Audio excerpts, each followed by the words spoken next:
You have to be alert in the darkness. It can deceive you into seeing things and make your mind play tricks on you, discombobulating your faculties. But this series of games right here are magnificent. Spider! The Darkness is a 2007 console game that was published by 2K Games. A sequel was released in 2012, but there has been no follow-up since. The Darkness 1 was developed by Starbreeze Studios and Darkness 2 was developed by Digital Extremes. The Darkness is about a bad guy who loves someone but has to try balance two lives. Jackie is a brutal hitman who's been through so much dark things it's turned him into a stone cold being, but his heart belongs to a woman. And love can make bad people do good things because the person they love is usually the total opposite of them. The woman he loves is the epitome of innocence contrasting him. It's a story about family ties, the mafia, and the supernatural. Imagine Godfather meets Venom. It's more like Frozen. A young person possesses superpowers within them that allows them to use the elements of the world to fight back. These same powers cause pain to the closest person to them, and they have to protect them by letting go and walking away into the unknown. But that's just my take. As you would expect, it's a game that makes good use of the darkness. This isn't just talking about space that's void of light, but it's also the name of the demonic being that is the main character in the game.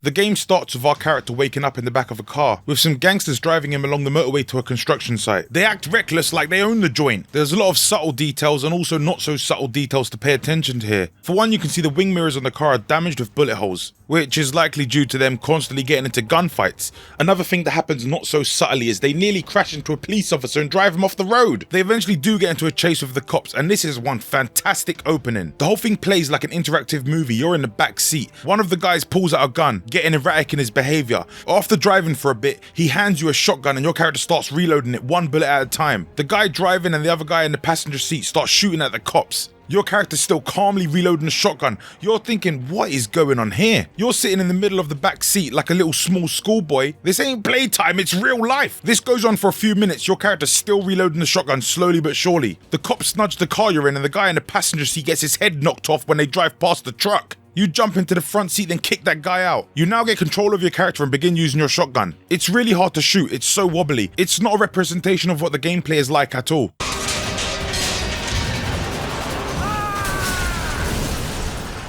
You get into a car crash and the screen goes black, and then you get a voiceover from the main character explaining what you're doing here. Gravesend construction site. Aptly named. Classic mob venture filled with blue-collar construction workers armed to the teeth. And my boss, Uncle Paulie, sent me here to whack the foreman. Like I said, classic. You wake up dazed, but you help the guy who was in the driver's seat get up. He talks to you for a bit, but then he says, "Here, happy birthday, have some guns." I said, "Thank you, why not?" And then shot him in the head. You look after those people. Shooting that guy in the head multiple times was a bad decision. He had a family that he was meant to kill, so yeah, maybe it was good to kill him. You have a demonic voice that keeps talking to you throughout the level, or when you die. It keeps reminding you of things like Jackie's life is owned by it, and its intentions. It reveals itself to you later when you go into the toilet at the graveyard, and you get trapped, so it's got no choice but to take over and show off its powers. It kills everyone.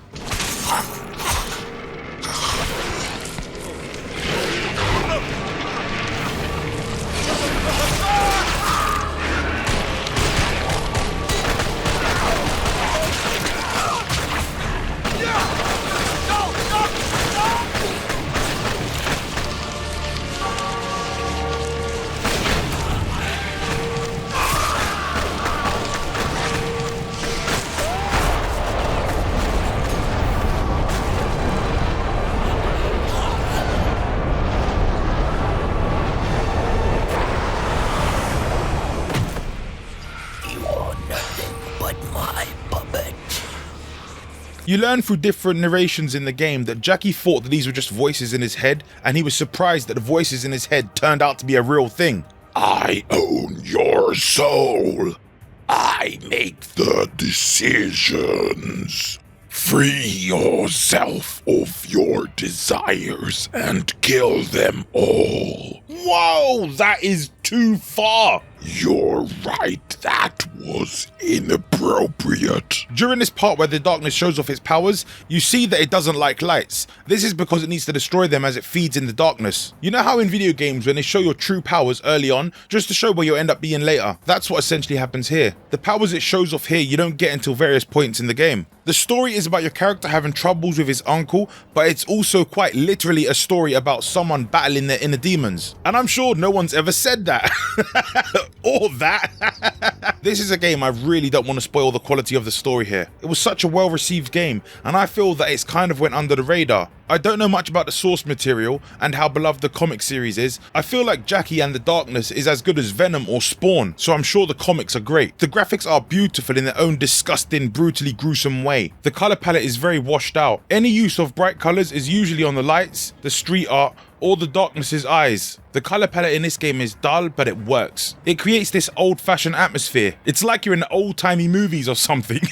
The game takes place at night, so there's no natural lighting. What you do get is from the moon and street lights. It's not very much, but this colour palette complements the mood the game is going for. It starts with a visually striking title card. It looks like what could be tentacles holding back light, which is a strong representation of this whole game. The more you watch this title card, the more you feel like it's getting aggressive. But if you leave it for a minute or so, then a heavy beat starts playing. This is accompanied by various different characters talking to the main guy, Jackie. You might be the clumsiest kid that ever fired a gun. Happy birthday, rat face. You're finally legal. You got balls, kid. You really got balls. And you got brains. This problem with your Uncle Paulie has gone on long enough, Jackie. It's time to take action. You're a dead man! You hear me? A dead man! Oh, the NYPD is behind me, Estacado. I own the NYPD. I'm just here for the clean air and the engaging conversation.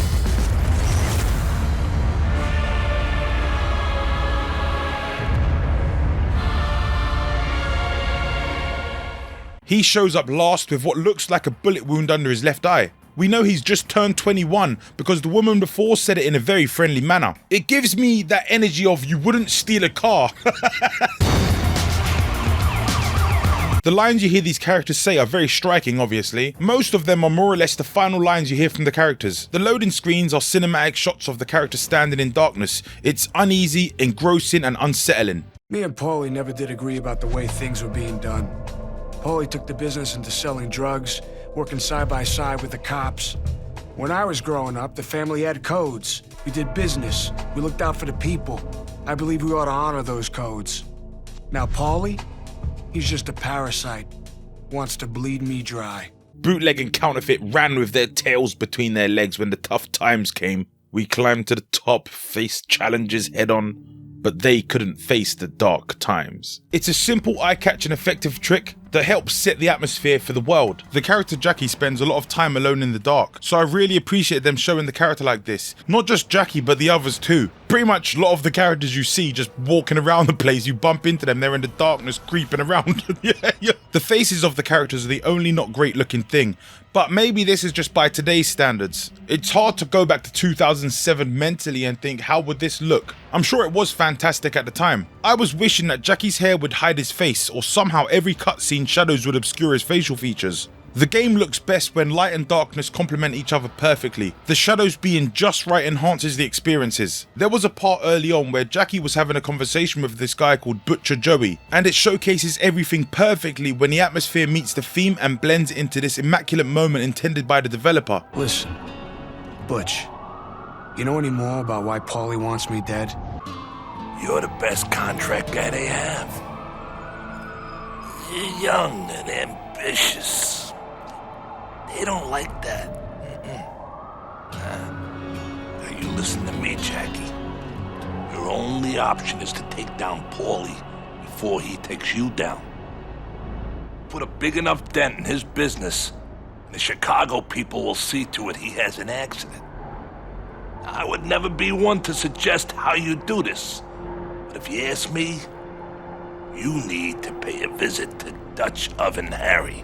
Another decision the developers made that I really liked was in the first level, during the car sequence but also after the crash happens, while the game is playing, the names of the people who worked on the game will show up. It does it during the drive-in sequence, which makes it more like an interactive cinematic opening, but it really sets the mood of being like a movie when it does it in the gameplay. You're walking through doors, and after you hit certain trigger points, people's names will show up. You can tell when they made this game, they wanted to make it a gory, visceral experience. It's bloody and it leaves a mental image on your mind. Comic books do that really well. They only get a single frame to show different moments, and applying this to a game where there's video and sound too, I have nothing but praise for the way they done it. It's not over the top where it's off-putting, and it's not comic-y where it feels ridiculous and gimmicky. Or would you say comical?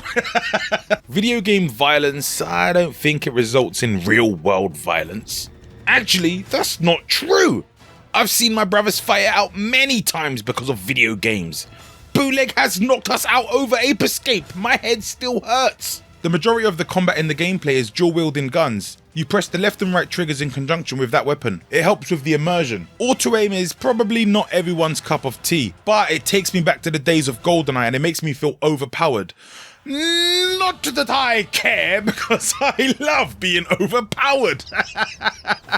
You can do executions on the enemies if you go close and press either of the shoot buttons. This adds a lot of flair to a guy that you wouldn't imagine has any, but he's clearly a professional hitman.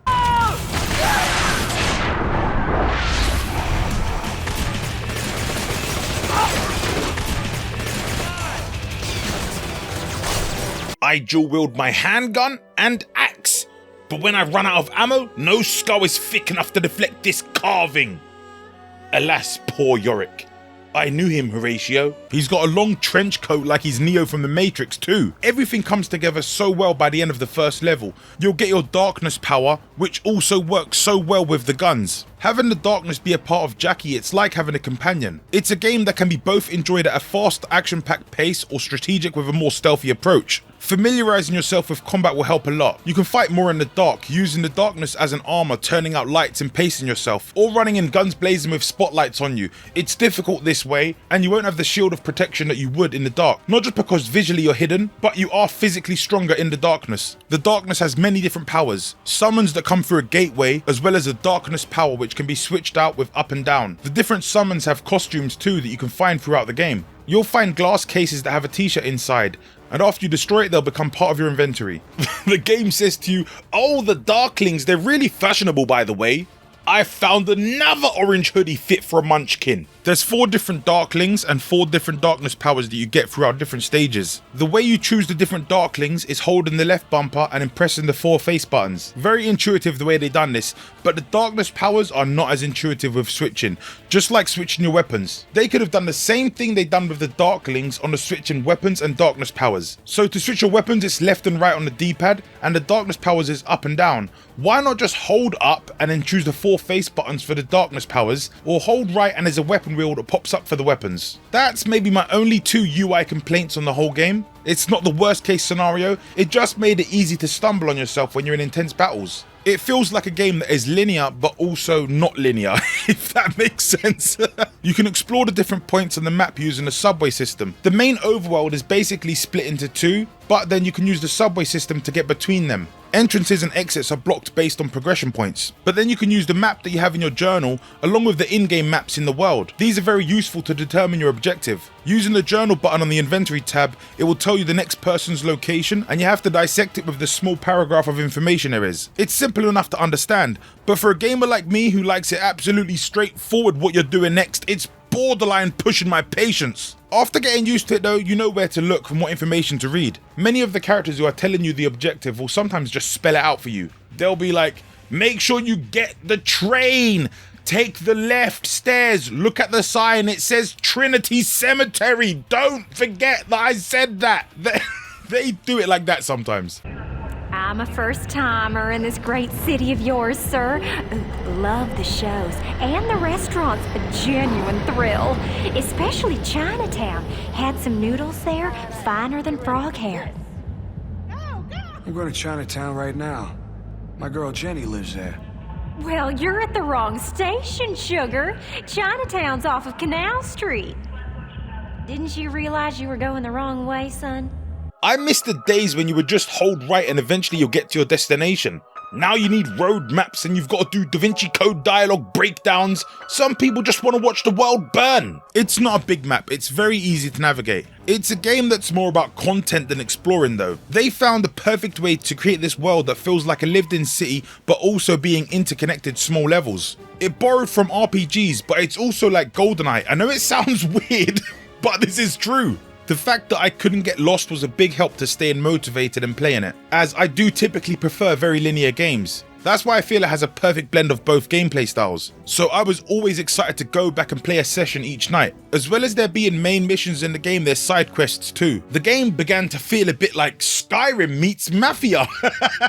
They really do try to create a super immersive experience. Even though there's dual wielding guns on the screen and there's a darkness entity around the whole perimeter of the vision, you do feel like it's a minimalist experience. Only a red dot in the center of the screen to show you where you're shooting. I really like that they've done that. It was so forward thinking. 2K or Starbreeze Studios clearly made this game to be one of the most revolutionary games of the next generation console. The amount of small details they added to this FPS to separate it from the rest really blows my mind. The sound is immaculate with smooth gameplay and a striking dark aesthetic, but the small touches caught my attention more. If you go close to a wall, the character will do this thing where he moves his hands depending on the distance and what is obstructing him. If you press the triggers while you're close to a wall, you'll see his fingers moving. Here, look, like this. It's like real life.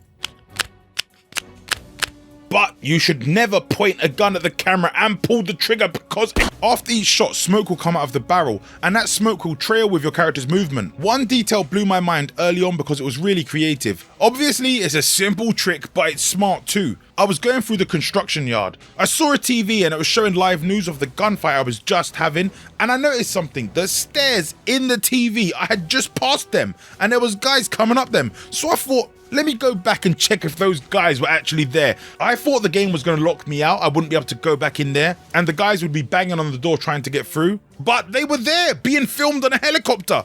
That same helicopter you see filming them, you can go up and shoot at it.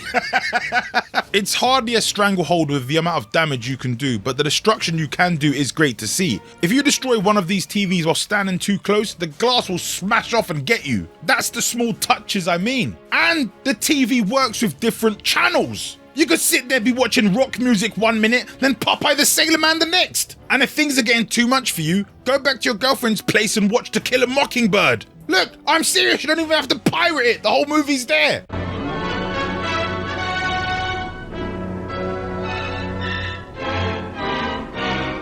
You can eavesdrop on conversations of enemies. If you stand around a corner and listen to them, they'll be saying things like, Jackie's gonna come this way and when he does, we're gonna do this, or he's been playing these tricks on us with the darkness and I don't like it.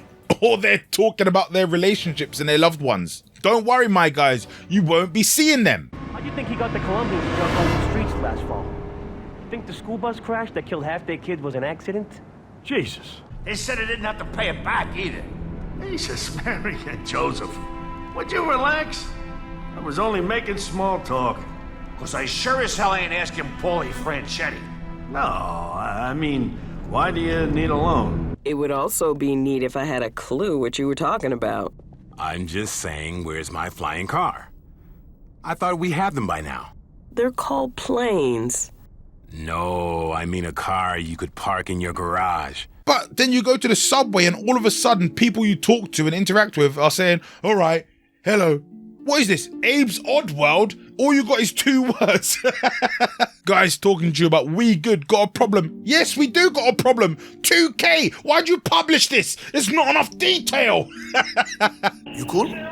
What's the word? Hi, how are you? All good? Is everyone good? Are we good? Everything okay? Are we all right?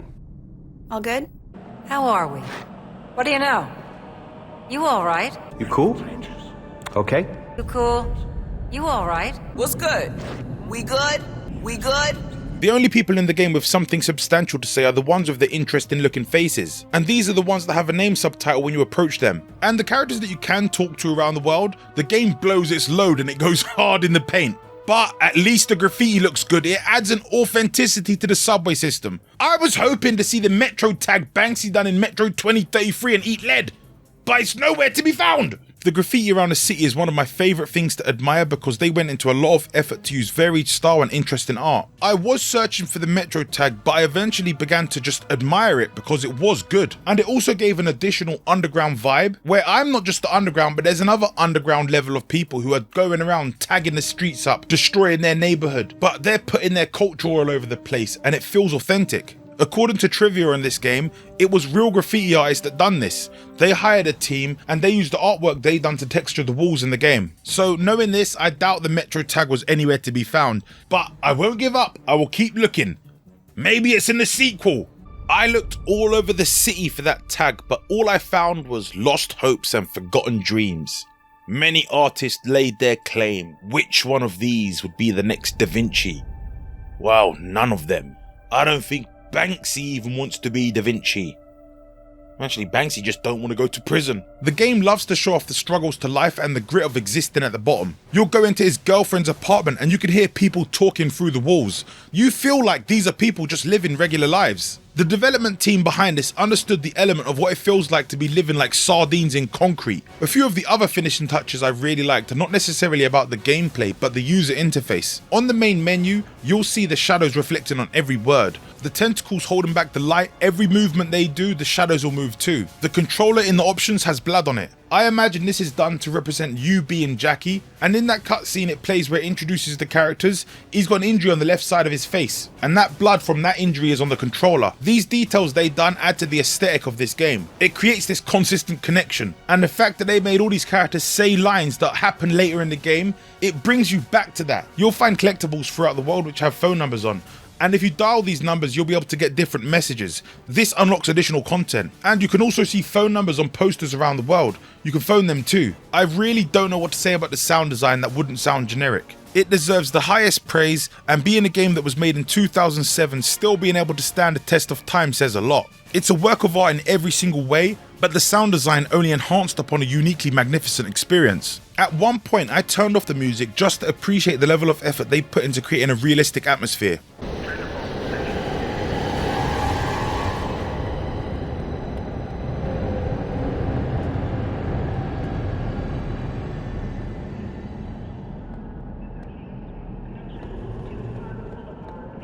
The underground system was one of my favourite places to explore, not just because the world building is so consistent, because the fact that they made this subway system that if it was real I wouldn't want to touch with a 10-foot darkness tentacle. The graffiti makes it feel like a museum, but the sound design makes it feel like a 3D work of art that speaks to your soul. The subway system might be a physical representation of something else. Maybe it means we're all animals and we have to burrow in the ground. Maybe the train is the ego travelling to the id and super ego. Or it's just the train, nothing more. Not all art is that subjective. The music builds this blood is thicker than water motif while also showing the unsophisticated underworld brought from hell. The somber slow string instruments get used a lot to convey this funeral of a city. The Italian culture is in there too.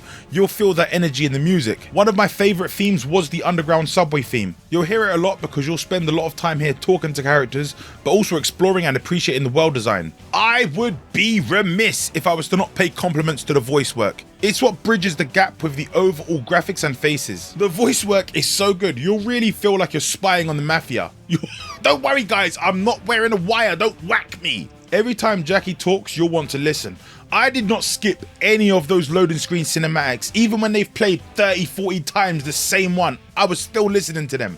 When you kill for a living, life's only precious if you're staring down the barrel of a gun, or somebody you care about is. Paulie can have my possessions, my life, anything I own. Anything except you. Anything! The voiceover of Jackie is so captivating, and this goes for everyone else in the family too. Every person you see in the city is just a beating heart that is yet to be consumed by the darkness. It feels surreal to see regular people living knowing this guy is not only a dangerous hitman, but also possessed by a human heart devouring monster. The darkness's level is increased by eating human hearts. Each level improves its strength and shielding capabilities. Every time it consumes a heart, it does halt the pace of the gameplay a bit, but even when you do it 50, 100, 200 times, you'll never get bored of looking at the way this monster consumes the hearts. The level of detail is without a doubt the most impressive thing about this game. and you'll notice new details constantly.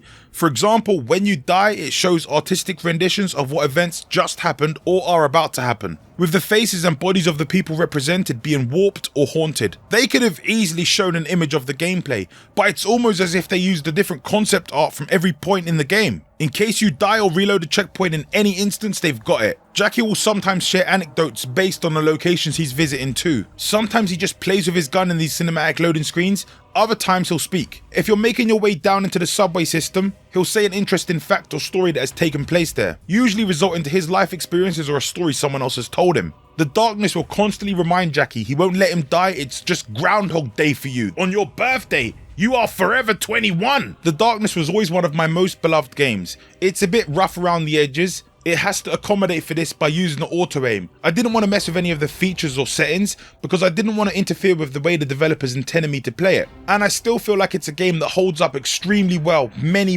years later. It's a bit strange to see the sequel taken over by a different developer, but how does it compare to the first one being released half a decade later? 5 years after The Darkness was released, 2K Games published a sequel, but it was developed by a different company called Digital Extremes. Darkness 2 picks up where the events of Darkness 1 left off, but some time has passed. The narrator guy telling us the story of previously on The Darkness. He's agitated and nervous. He doesn't have the same composure Jackie had, but it is equally as captivating as it's the complementary opposite of the spectrum. This Dax Flame looking dude is a great storyteller. And then you might think that inheriting superpowers would be pretty cool for Jackie, you know, being in the business of killing people and all. And if not for the demon living inside of him, you'd be right. See, the darkness didn't just make Jackie stronger, it made him a god. But only when the lights were out. Next thing you know, the mob turns on Jackie, marks him for death, just like that. It was the New York City mob versus Jackie. And the darkness. But as dark as things were for Jackie, there was a light in his life.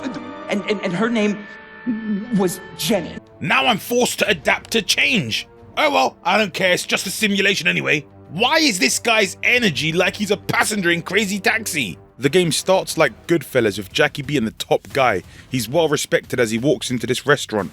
It's a much classier experience this time around. Bright colours and high rolling establishments. Not low level grunt doing the footwork in the underground. Driving recklessly on a freeway to your potential doom. He's a premium bloke now. I imagine that while he was doing the events in the first game, the people who gave him the orders were doing things like this. This is what usually happens in these mafia mob type worlds. While Jackie is sitting at the restaurant with these two twins, they are all attacked. And now Jackie knows what it's like to be a hit of a hitman. Jackie has subdued the darkness, and it wants to be let out.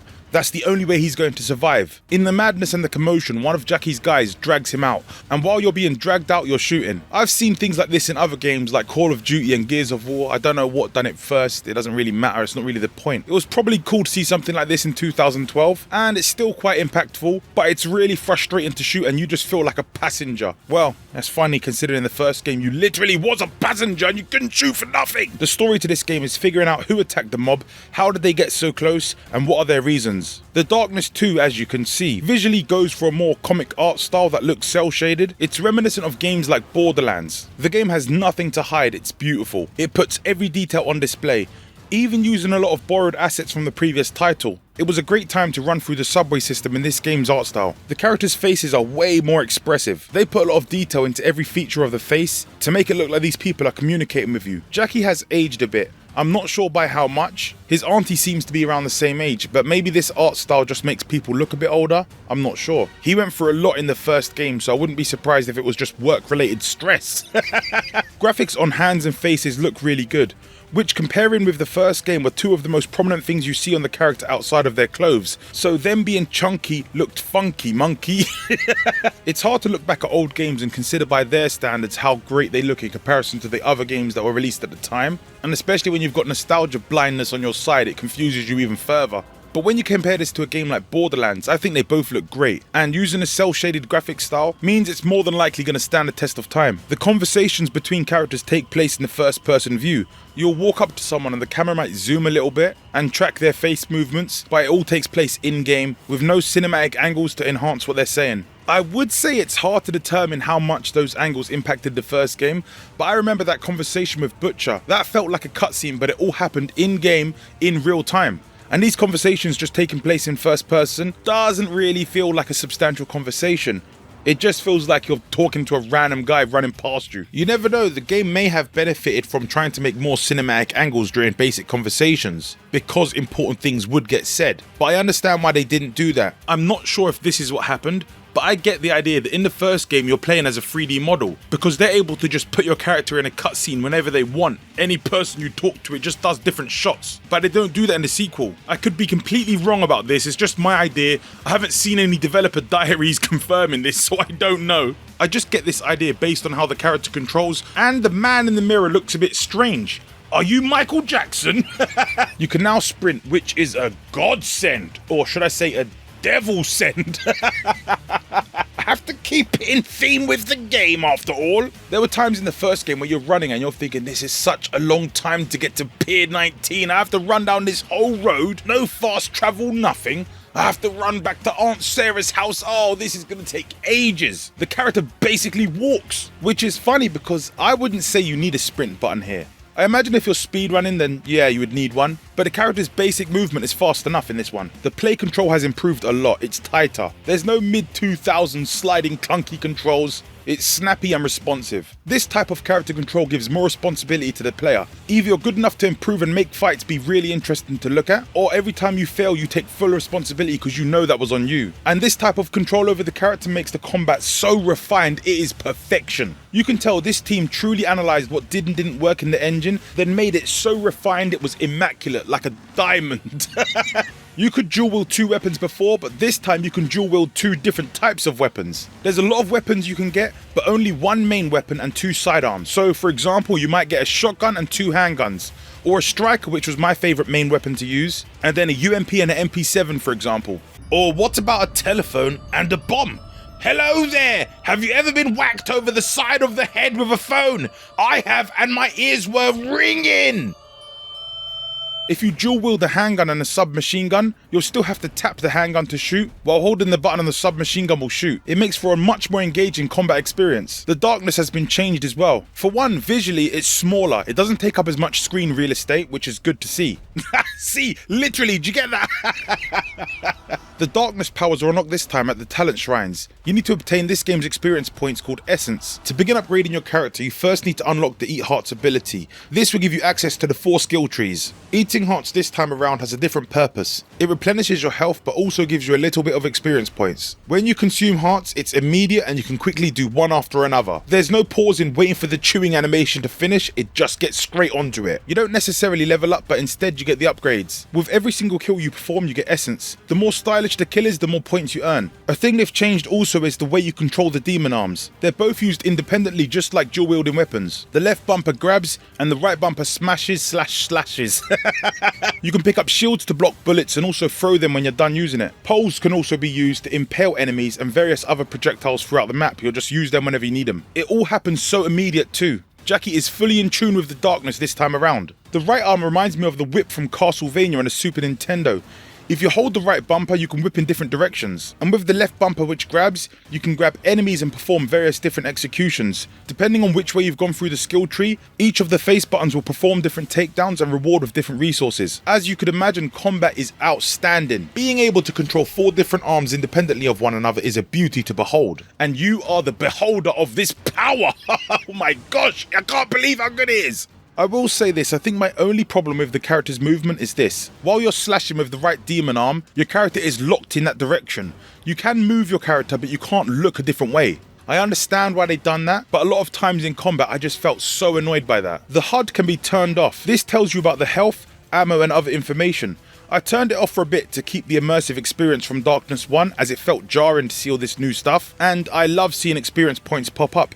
But the compromise was loads of other information I didn't want, including an intrusive crosshair. So eventually I had to put it back on because the information I was missing put me at a huge disadvantage with performance. I was making basic mistakes and forgetting prompts. A more customizable HUD would have been ideal. Health here has 4 different levels. Once you go down by 1 level or 25%, you have to replenish your health to get back up. Your character's health does restore back up to the next quarter, but that's it. So that's one thing you needed the HUD for. The other was ammo and various other gun information. I think this is a feature that is perfect for second time players who want a more immersive experience. But this combat is way too intense for a learner to not have all the information told to them. I didn't care so much for this crosshair, I wanted that dot back. Pressing the back button will bring up a destination marker. It tells you the distance to the next objective, as well as a purple smoke trail. I've said many times before, I love these sort of things in games, when they tell you this is the way to go. Yep, okay, just tell me exactly where to go, I'm fine with it, I'm not gonna complain. And the purple smoke trail makes sense. It fits the darkness. This is a very linear game that is only made more linear by this guidance. The mob has headquarters back at the mansion, but it's not like the subway where it connects the world. You talk to whatever guy you're there to speak to and then you jump back in the elevator and go straight to the mission. Having the subway system before was basically a level select, but in real time. I thought it was really cool and interesting, and if the character had a sprint button, I definitely would have missed it more. The Darkling is a much more prominent character here. Before it was 4 summons, but now he's a permanent companion that follows you around. He will talk to you with an old school fun British accent. He's mischievous and funny and got classic British humour. Just like me! You'll start a mission and all of a sudden you'll see him peeing and you're like, what are you doing, my guy? Calm down.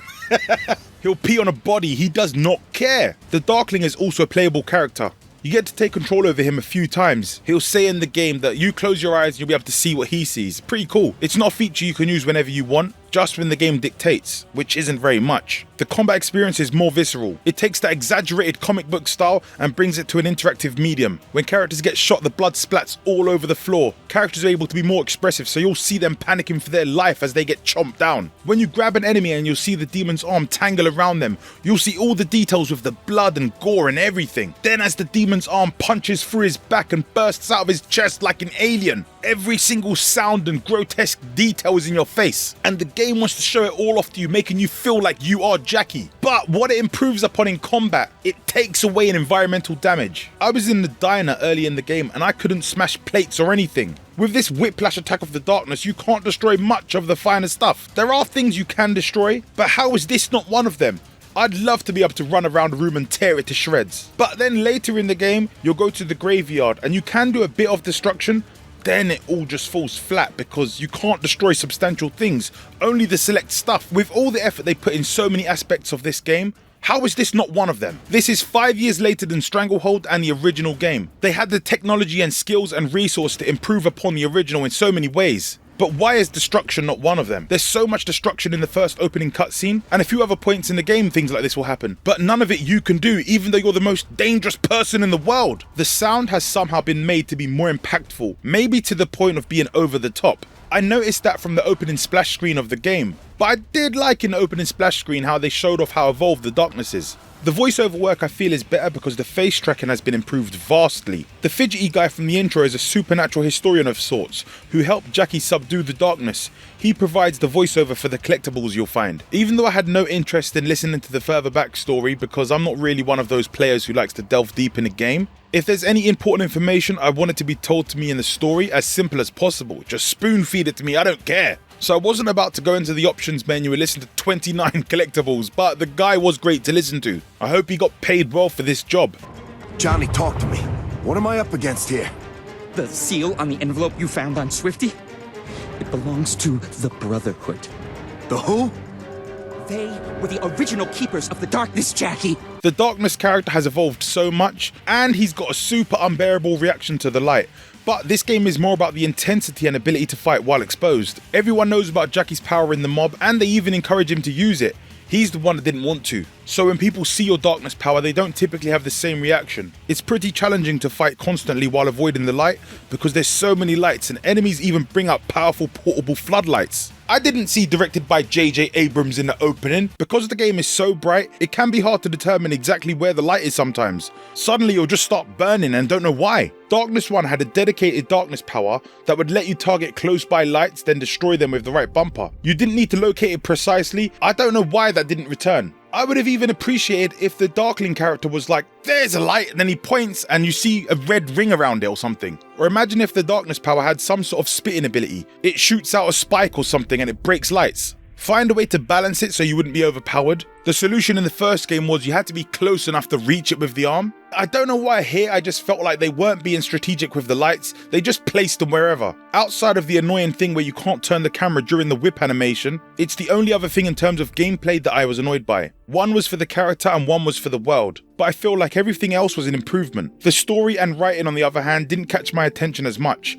I was tempted to skip dialogue and avoid many conversations, but I paid attention the best I could. The original story is more captivating, and the element of the game where you go into the darkness, the representation in the first game is more interactive and darker. The first one, hell was like Doom, but the sequel, hell was like One Flew Over the Cuckoo's Nest. I'm pretty sure they even make a reference to that at some point. You'll get over 9 hours of intense, well-crafted story in the first entry, with world building that is second to none, and will impress you so much for a 2000s game. The sequel is about 5 hours where you'd prefer to be fighting enemies than pay attention to the world, because it's only polishing the foundation of what the original already paved, and that is not as impressive for a game that is a sequel and released in the 2010s.